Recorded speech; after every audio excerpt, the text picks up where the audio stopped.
यूं तो पलवल एक ऐतिहासिक जगह हरियाणा में है जहां महाभारत रामायण के किस्से भी जुड़े हैं, लेकिन दुर्भाग्य ये है कि पहले ज्वाइंट पंजाब का हिस्सा होने के बाद अपने आप में हरियाणा जब 1966 में राज्य बन गया तो 1967 में चुनाव भी यहां हुए जब 81 सीट हुई, लेकिन महिलाओं की भागीदारी पर चर्चा आज विशेष है और उसमें भी 2008 में बने जिला पलवल 16 साल पहले फरीदाबाद का हिस्सा था।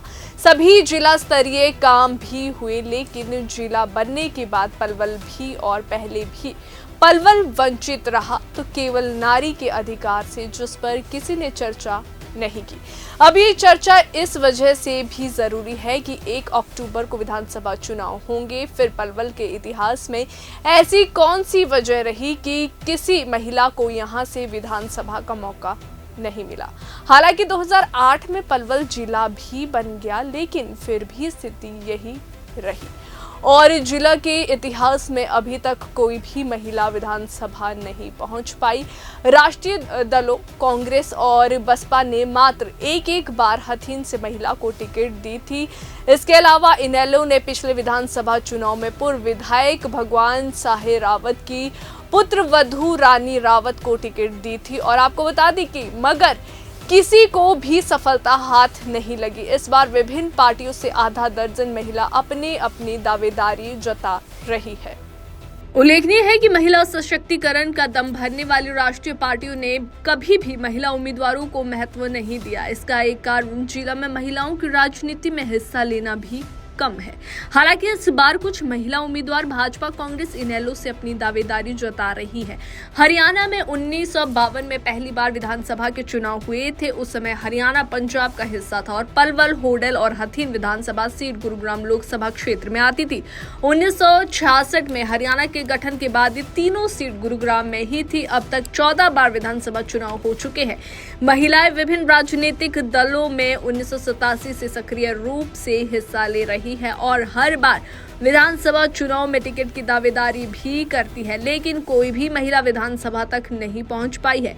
वर्ष 1996 में हुए विधानसभा चुनाव में पूर्व मुख्यमंत्री भजन लाल द्वारा कांग्रेस में सक्रिय रूप से हिस्सा ले रही दया चौधरी को हथीन सीट से टिकट देकर चुनाव लड़ाया था। इस चुनाव में उनके भाई भगवान साहे राव इनेलो की टिकट पर चुनाव लड़ रहे थे। दया रानी रावत ये चुनाव हार गई थी।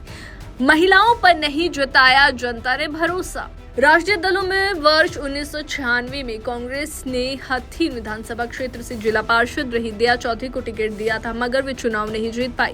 इसके अलावा हथीन से गुलशन देवी ने 1987 में आईसू जैसी पार्टी की टिकट पर चुनाव लड़ा, मगर उन्हें मात्र 247 वोट ही मिल पाए। वर्ष 2009 में बहुजन समाज पार्टी ने हथीन से तैयब हुसैन की पुत्र वधू नसीमा को टिकट दिया था। हालांकि उन्हें 5927 वोट मिले थे और वे चुनाव हार गई थी।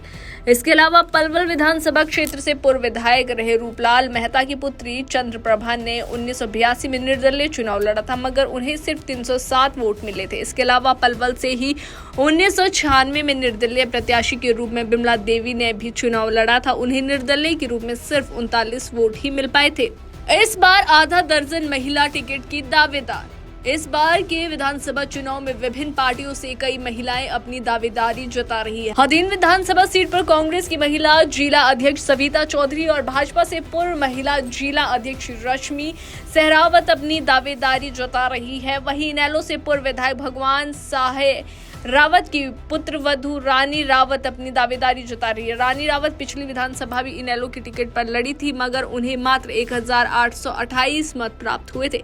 पलवल विधानसभा सीट पर ममता चौहान भाजपा से टिकट का दावा कर रही है। इनके अलावा होडल विधानसभा सीट पर पूर्व विधायक राम रतन की पुत्र वधू ममता भी जो है दावेदारी कर रही है। वहीं नवीन रोहिला आजाद प्रत्याशी के रूप में तैयारी कर रही है।